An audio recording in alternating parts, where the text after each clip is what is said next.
Hello, hello, hello, and welcome to Updog Sports Talk. My name is Matt Miller. Joining me today is my good pal, Justin. What's going on, man? What is up? It is time. We are here in the train coming down the tracks. We are in that part of the off season where it's time to figure out which teams we are hyping up the rest of the off season. Who are those teams that are going to surprise the college football world and, make the playoff, end up winning more games than expected? Who knows? We're here to break that down tonight.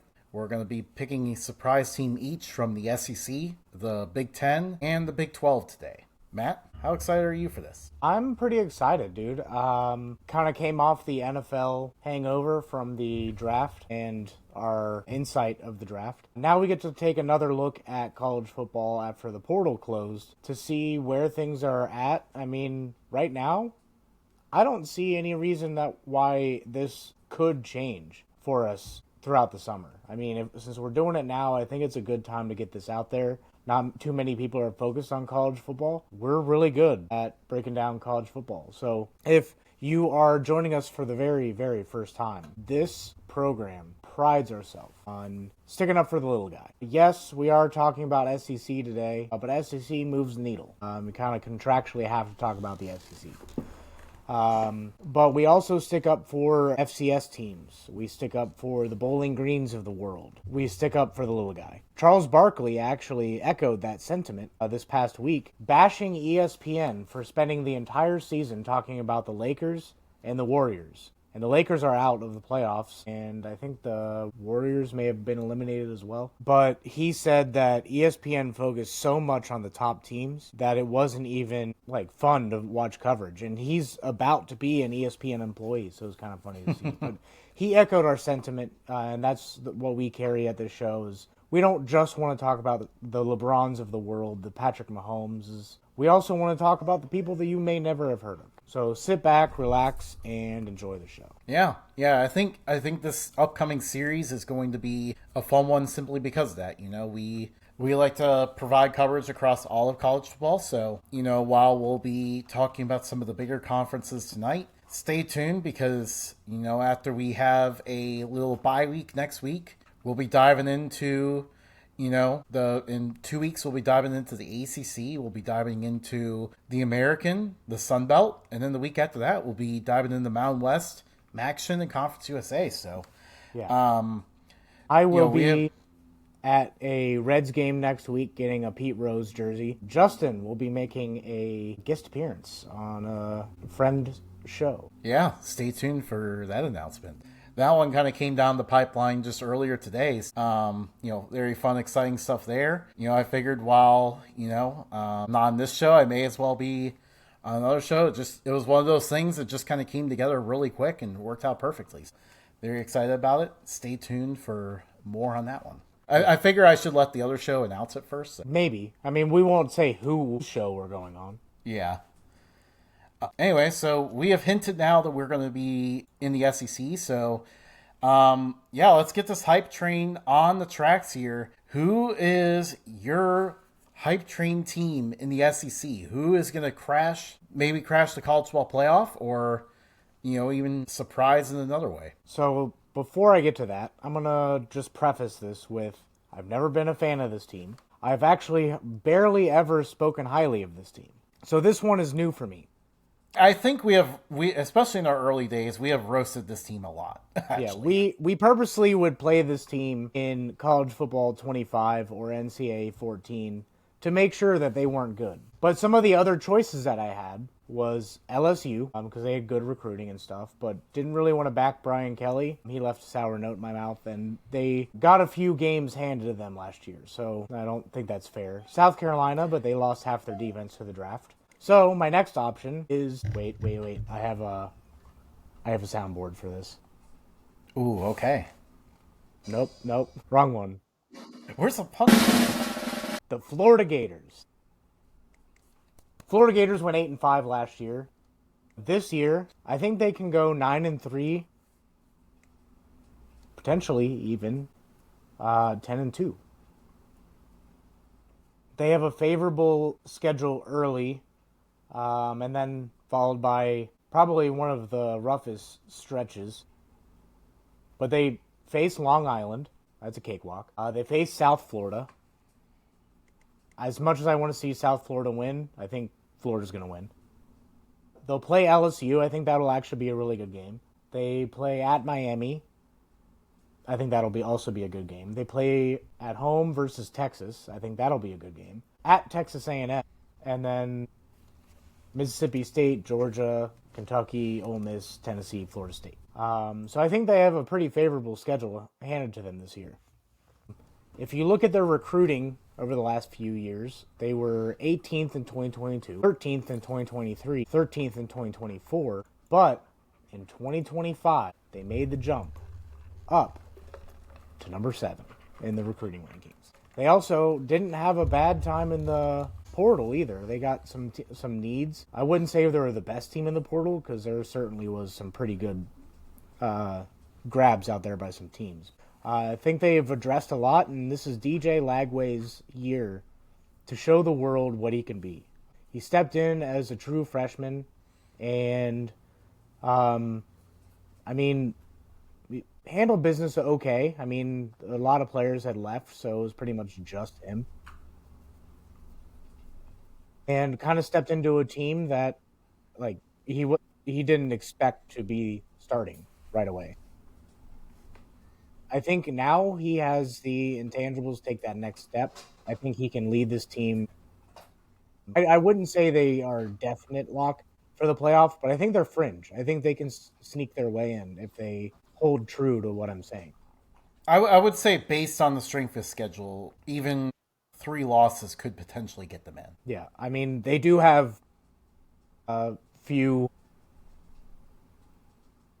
top 15, top 10 teams. I mean, I think they can probably beat LSU, but I chalk them in as a loss just because LSU is more experienced. I don't have very high praise for Carson Beck. I think that Florida beats Miami, loses to Texas. Right. I think they can beat Texas A&M. Mississippi State is a train wreck. I think they can beat them. They'll probably lose to Georgia. Beat Kentucky. I do think that they can beat Ole Miss because Ole Miss had a lot of players leave for the draft.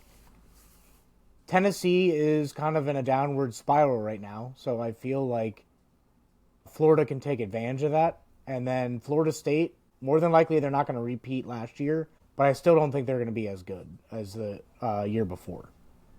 So I have them beating Florida State as well. So just feel like Florida has the intangibles and the strength of schedule mixed in with a few easy wins to just prop them up and tell the committee, hey, we're an SEC team that you used to love. Love us again. Yeah. Yeah, Billy Napier is starting to cook on the recruiting trail. He has his quarterback in place. It sounds like it's time. It sounds like it's time for the Florida Gators to be a factor again. Yeah. But I am going in a different direction than you are. I am going with the Texas A&M Aggies. I think some friends of the show who are, typically slightly on the pessimistic side of being Texas A&M fans probably will need to turn away from this part, but because I'm about to talk a lot of good about the Aggies.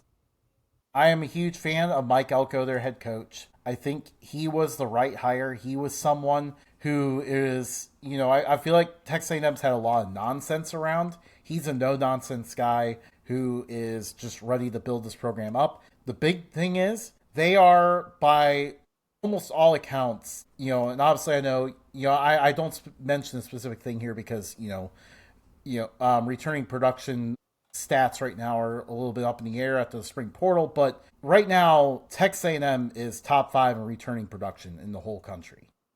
And I believe that is nice. That is unanimous among pretty much any stat line I've seen so far. That being said, though, our friends over at the Punt and Rally have a website where they have been tracking their own and some others as well, so I would definitely recommend checking that out. Marcel Reed is back. He was a dynamic and electric runner for Texas A&M last year. His mobility gave teams fits, especially LSU, when they took down the Tigers in a dominant second half performance there. But I also believe he was kind of run first out of necessity. Texas A&M really lacked dynamic receiving weapons. That's going to change this year. They brought in Casey Concepcion from NC State. I hope I got the pronunciation right. But they brought him in. Terry Bussey, who was a highly rated recruit, is in year 2. He's ready to break out. And, they have a couple other transfers that really helped revamp this room. And I think we're going to see more out of the Aggies passing game. And obviously, continuity on the offensive line with Le'Veon Moss in the backfield is going to make their run game really, really good. That's the kind of stuff that travels, even in the SEC. The defensive line is maybe the one concern on the defensive side. There's a lot of experience back generally and all of that, but the defensive line, we just saw, 3 guys get drafted. So clearly a lot of losses there. They did hit the portal to help with that. And so far, early spring notes seem to be promising about some of these portal guys. So I think they're good to go there. And again, experience back in the defense is going to improve their, I believe, guys are going to communicate better. That'll help the run fits out a little bit because that was their main weakness on defense last year was just, every once in a while they got gashed by some run plays. So that's going to improve. And the schedule is, there's some challenges in here, but it's not too bad. There is, the big road showdown against Notre Dame. That one's going to be a big game. In the SEC, they get, I would say, a lot more, they have tough road games. Arkansas, apparently they're not doing their whole neutral site thing in Jerry World anymore. So that one's at Arkansas. And then they play at LSU the next week. But, if LSU has not fixed their run defense, then, obviously, I'm sure, they hit a lot of people in the portal. I'm not a big fan of LSU right now, but, not a fan of their team. I think they're a little bit overhyped. So I think that's a game that Texas A&M has a shot at. But, and then at Missouri, so they have a bye week in there, but they do have 3 straight road games. That's going to be a critical stretch. But what I do like is that, they get Auburn at home. They get Florida at home. They get South Carolina at home. They beat Florida last year, but Auburn and South Carolina, those are some road games towards the end of the year that really sent the Aggie season off in the wrong direction. I like that they get those games at home this time. And, we have the big one there at the end, at Texas. That one might be a little bit difficult to win, I'll be honest. I'm seeing here, I think at a minimum, I see 9-3. Maybe if the Aggies can take down LSU and Baton Rouge, they can crash the college football playoff. Watch out for it. Yeah, sorry, I'm on the chat box. A few people chimed in. What's up, Mr. First Down? I think that, who was your team? Texas A&M can go 8-4 next year. I do think that they are on the up and up. But I was a little weary of their defensive production after losing, I'd say, most of their defensive line at this point. Yeah. Yeah, so. And like I said, I mean that is one of their bigger concerns, but I have confidence in the portal fits that they grab there. It will be very interesting to see how it goes. And obviously, the other thing with Texas A&M, we have to watch out for that late season slide. That has been an issue since Jimbo Fisher was there. That is something they need to make sure they avoid. What helps is the fact that, they, at least this year, they get a bye week in November 1st. So a moment there to kind of get right a little bit. And, at Missouri does not intimidate me too much. They get South Carolina at home. The break against Samford. And then, obviously the big one there at Texas is going to be, that one's going to be a tough one. I struggle to see a win there, but overall, I think things are looking good in Aggie land for once. And I know there's some Aggies out there who aren't willing to believe until it happens, but I think 2025 is their year. You mentioned you had some comments in the chat, so you may as well let any of the other viewers know what's going on. Rob says, yo, you guys are wrong. Ball State, baby. Sidelines _BSU. Show looks and sounds great. So shout out. Ball State mentioned. I love it. Yeah, love it. We're big Mac fans, so love when it gets mentioned. I finally got a Ball State shirt the other week. So that gets me 11 of the 13 Mac teams. I'm so close. So close. Hey, I mean, we're in Mac country. So everything's within 5 hours of us. Well, except for the two I don't have, NIU and UMass. Well, NIU is no longer a MAC school. Yeah, technically it's 12 or 13 depending on what year you look at. So, what do you say? We move on to the Big Ten? It's time for the Big Ten. Time for the Big Ten. One of my favorite teams to talk about in the Big Ten, and one that I feel like 95% of the country is rooting to do well, to bring back the blue blood of the 80s and 90s. Nebraska football. I think they're back, Justin. I mean, each year is another step, another scratch and claw back to the top. And guess what this year is, Justin? What is it? Third-year Matt Rule. Third-year Matt Rule has a ridiculously good record. He takes a huge step. Love Matt Rule, but last year 7-6 was a bit of a disappointment. Do you wanna bet against them this year, Justin? There are some people that do. It was, I think, we've been stirring up a little bit of hype around Nebraska and the opportunities we've gotten here in the last week or so. And let's just say the responses have been very divided. Yeah. I mean, they did lose a few people to the portal, but they also got a good following or a good showing from their offensive line transfer portal guys. Like, they got tackle, defensive lineman, wide receiver. I think they got a guard too. So they're shoring everything up. When you look at their schedule, and this pains me to say because it's week 1, I think they can beat Cincinnati. I think that as long as Nebraska comes out hot, they can stick to what I'm telling them that they should be doing.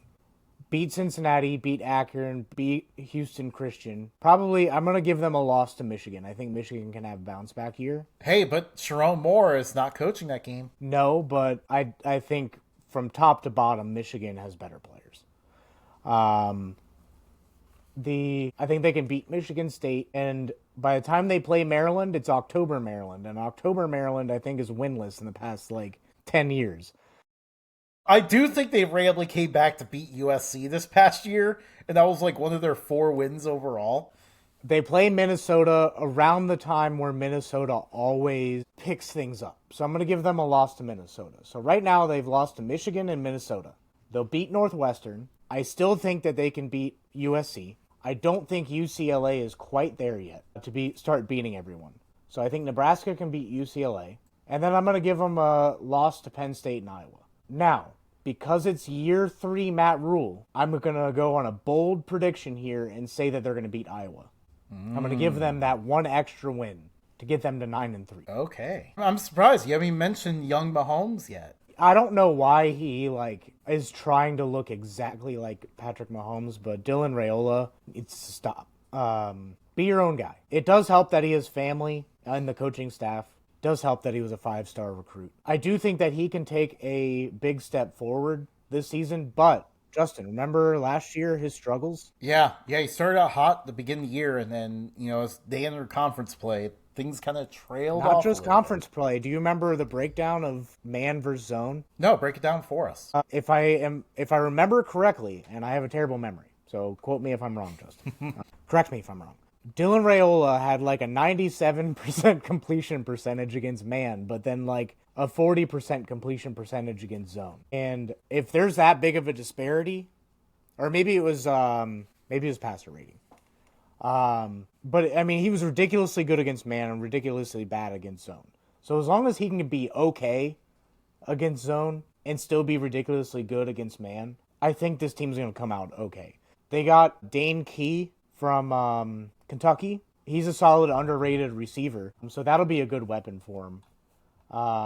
They got the Missouri defensive tackle, so they can stop the run finally. I think that was a big issue last year. And then they got Elijah Pritchett, the Alabama tackle. So now they have a guy that can block for Dylan Raiola. And I think this is where we can see Nebraska take that next step. Who do you think is going to come in here? I am going with the Iowa Hawkeyes. They are a team that they have been struggling on offense for years now. One of the worst offenses in college football, really. And, despite that, they're, hanging around, winning 8 games a year and all that. Now, guess what? They finally have a quarterback. Mark Gronowski, 2-time FCS national champion, is coming in to save this program.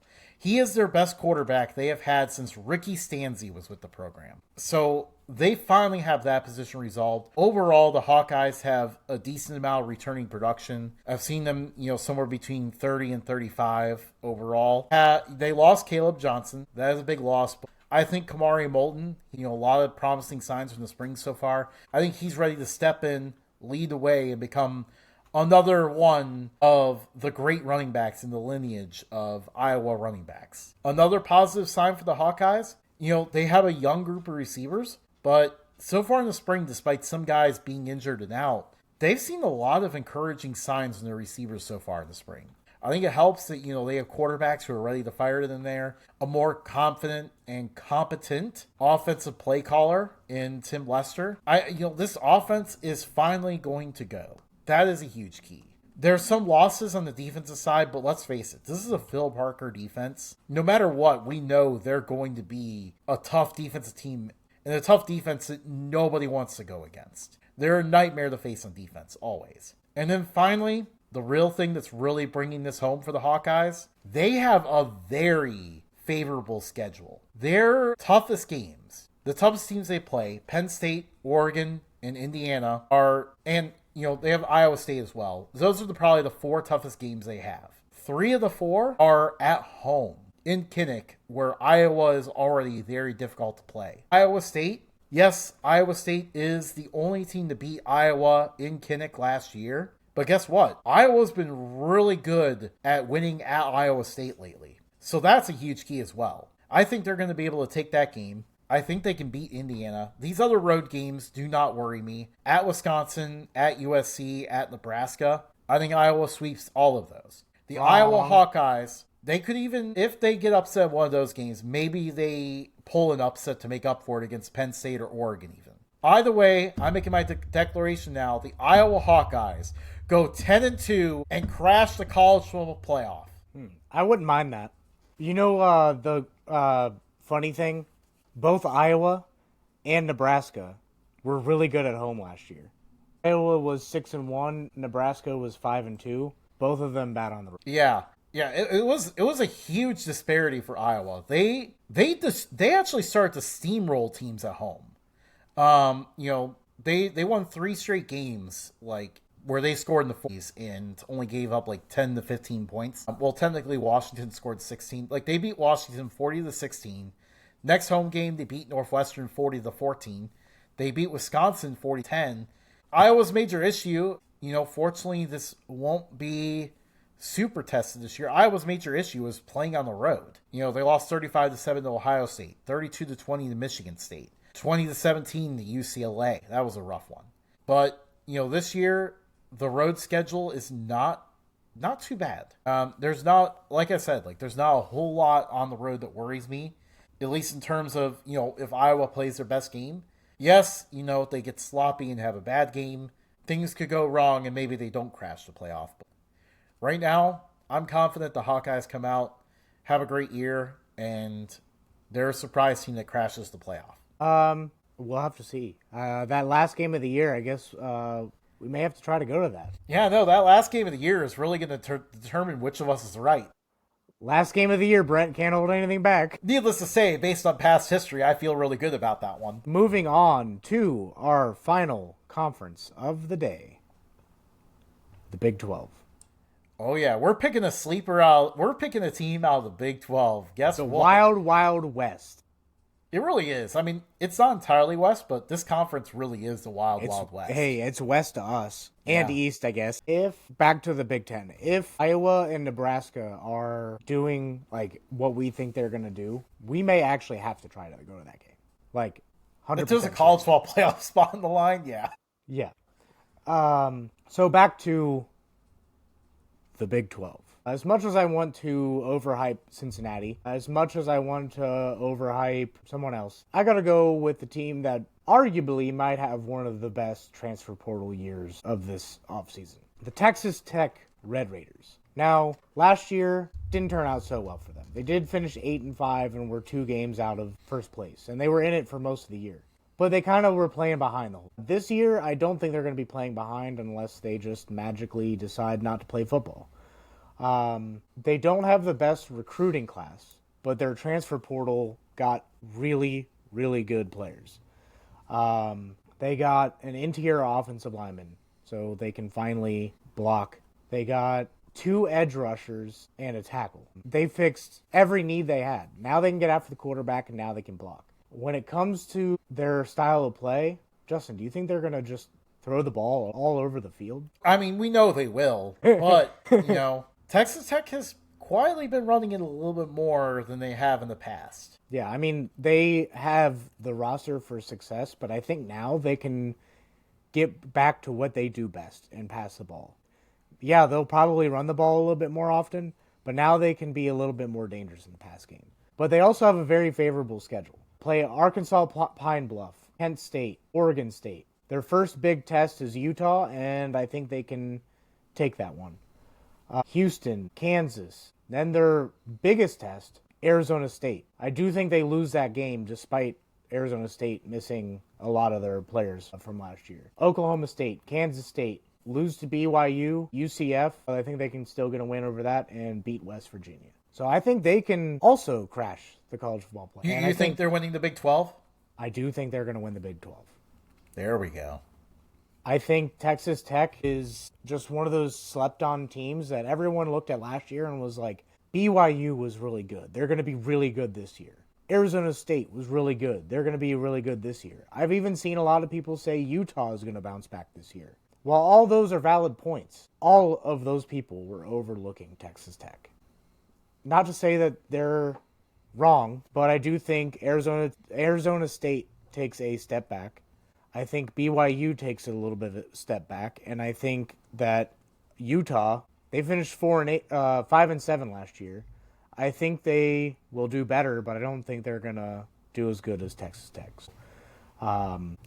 Texas Tech to the college football playoff. Write that down. Yeah, I mean, it's been an interesting offseason. The one thing is, you're not alone in that one. I've definitely noticed, a little bit of excitement building for Texas Tech. The big thing is, the big key for the Red Raiders this year, Baron Morton needs to be healthy. They also need to make sure they avoid that just awful loss. They can't have that game where they just don't show up and lose by 30. I do think it helps them, although it's also disappointing that we don't have the Butt Bowl this year. And it actually was supposed to be the Butt Bowl because it would be at Baylor. But yeah, so that one's a little bit disappointing not on the schedule. I don't know what you're doing, Big 12, but get it together. Texas Tech, though, that is a hot team this offseason. That is a team that I think a lot of people are starting to circle on their calendars right now and look at and go, you know what? This could be the team out of the Big 12 this year. They are red hot on the recruiting trail. And it's going to be fun to see these pieces come together and what they can do. That being said, my team is different. I am on the Kansas Jayhawks. Jalen Daniels is back, and I feel like that has not been talked about at all this offseason, really. I haven't seen that anywhere. He kind of quietly announced he had another year when we were in that weird 10-day period between the semifinals and the national championship where everyone kind of was tired about hyping the game. Wasn't ready to talk about the offseason, but was, not really talking about the current game either because 10 days is too long to talk about it.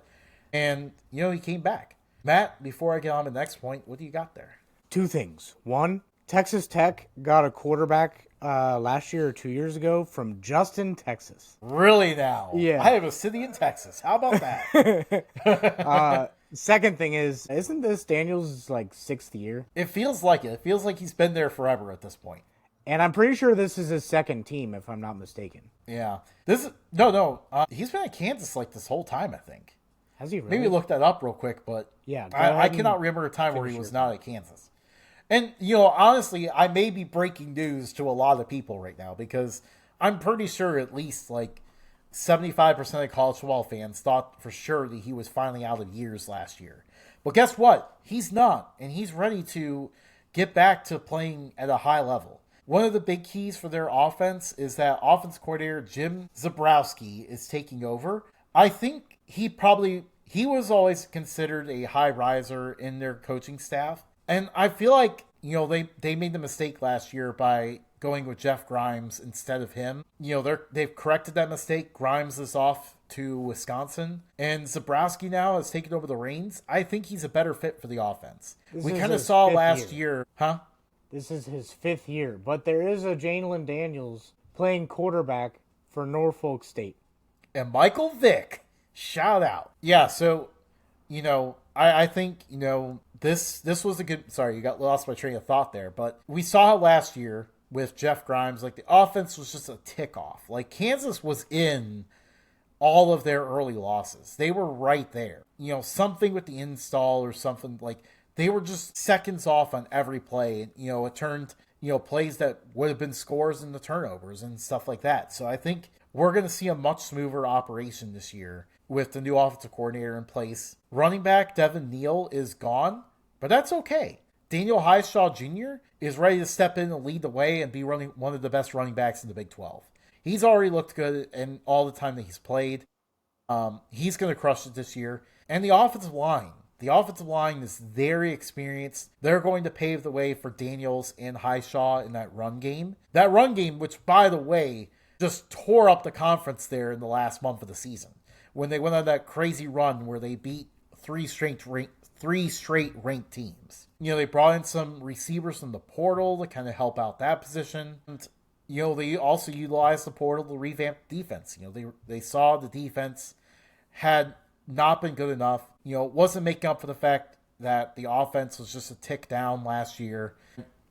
So they decided, the offense is getting their stuff together. The defense needs to step up as well. We need to bring in some guys from the portal to help improve that defense, and that's what they did. So far, all signs are very encouraging on that side of the ball. Finally, my last point on the Kansas Jayhawks is the schedule looks pretty good. I don't mind a lot of their games. They avoid Arizona State. That's really one of the teams I've circled as someone who's almost certainly going to be good. They also avoid BYU. They have a couple tough road games in there. They have Missouri in their non-conference. Missouri has a lot of pieces to replace an offense. By the way, I'm very glad this game is back. This is an old school rivalry that I remember seeing for a long time. I always remember the 2007 game when Kansas and Missouri were, I think, like number 1 and 2 or something like that in that wild year. That game was played in Arrowhead, I think. That was Kansas's only loss that year. It's really, really cool to finally see these two playing each other again. It's great to have that game back. So, shout out to both programs getting that scheduled. Back to who Kansas plays. At Texas Tech, as you mentioned, that's going to be a tough game. That's going to be a tough one, for sure. They also play at Iowa State late in the year. Now, if Iowa State has not shored up their run defense, Kansas is going to be able to take advantage of that one again. I don't think that's an impossible one. At home against Kansas State is going to be a critical game in the race. Kansas State has very much owned the series lately. Kansas needs to reverse that this year. Otherwise, their other road games at UCF and at Arizona, those are teams that are sort of figuring themselves out. They may not be contenders in the Big 12 this year. So I really like that. Kansas is also opening a new stadium, their renovated stadium, so there's a lot of hype around that. Their home game is going to be electric. They have the Week 0 opener against Fresno State, which is going to be a lot of fun. Needless to say, I see the Kansas Jayhawks going 10-2. I think they reached the Big 12 championship. Interesting. That's what we thought that was going to happen last year. Yep, we are a year ahead. Well, that wraps up our conferences for today. So look for Florida, Nebraska, Texas Tech, or who are your teams? Iowa, Kansas. Iowa, Kansas, and who was the SEC team? Texas A&M. Texas A&M. I really stuck into Heartland for this one. Yeah. So watch for any of those teams to be good next year. You can write it down if we're right or wrong. Feel free to comment who your teams are that you are looking forward to seeing next year. But follow us at Updog Sports Talk on all social media. Like, subscribe, show us some love. Trying to hit 1,000 subscribers on YouTube. So help us get there. And then anything else, Justin? Any housekeeping item? That is everything. Get ready. We have a bye week next week, but in 2 weeks, we'll be looking at our teams for the ACC, the American, and the Fun Belt. Yeah. Reminder, I'm going to be at the Reds game, so I may put out a short or whatever. Beautiful Bearded Bastard says hi. We say goodbye to everybody else. So we'll catch you 2 weeks from now. Not next week. Almost slipped up there. And bye week next week. Yeah, in the meantime, catch us on Twitter with any updates. So we'll see you guys next time. Yeah.